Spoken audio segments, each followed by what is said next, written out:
Moi, j'aime ça, la radio. Puis c'est utile.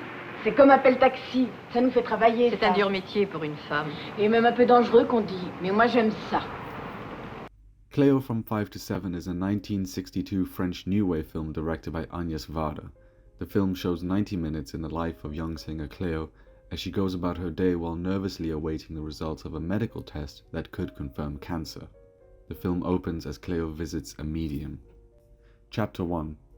Cléo walks out of the medium's rooms and meets her maid in a cafe, telling her that she has a serious and lethal illness. She is met with... Vous vous faites des idées. Chapter 2. Cléo bursts out in tears in the cafe. Angèle, the maid, rolls her eyes but still consoles her. They leave the cafe and enter a shop to buy a hat. Chapter 3.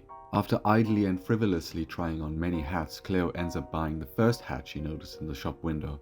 But she is not allowed to wear it immediately or even carry it home herself due to the superstition of nothing new on Tuesday. Angèle and Cléo walk out and enter a cab to go home. In the cab, Cléo feels lifeless and falls back in her earlier misery.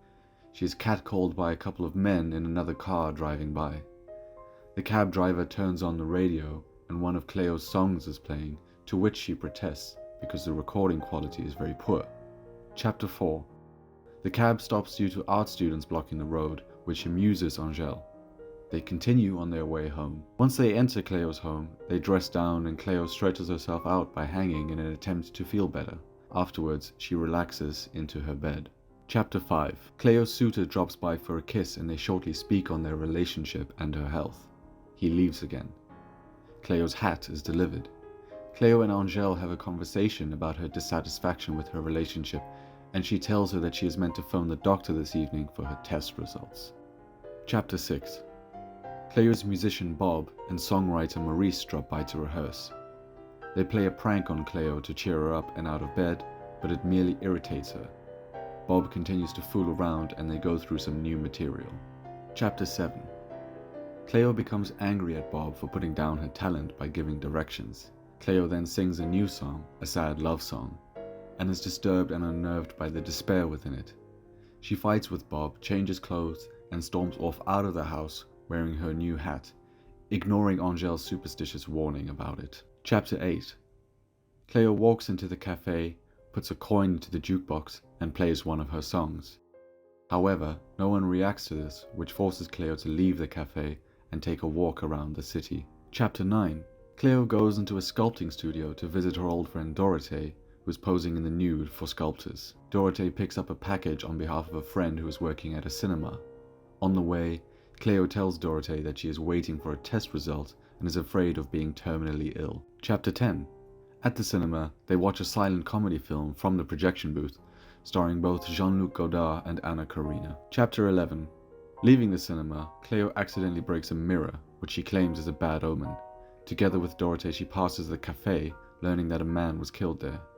Dorothée tells her that the broken mirror was meant for that man, not Cléo. After having dropped her friend off, Cléo has the taxi driver take her to Parc Montsouris. Chapter 12.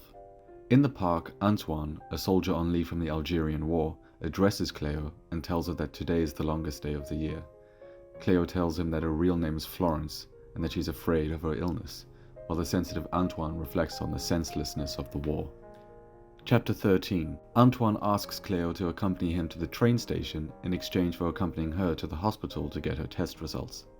At the hospital, the doctor with whom Cléo had her appointment has already left.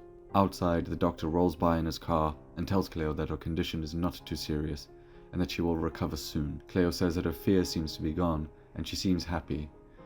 Antoine says that he hates to leave and that he would like to be with her.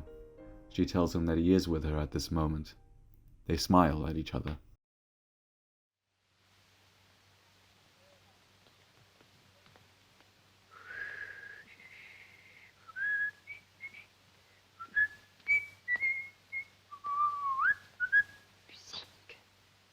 Mon corps, précieux et capricieux, l'azur de mes yeux, audacieux, cieux, des appâts tracés au compas qui ne trompent pas le monde qui veut mes faveurs, savoir la saveur de ma bouche en cœur.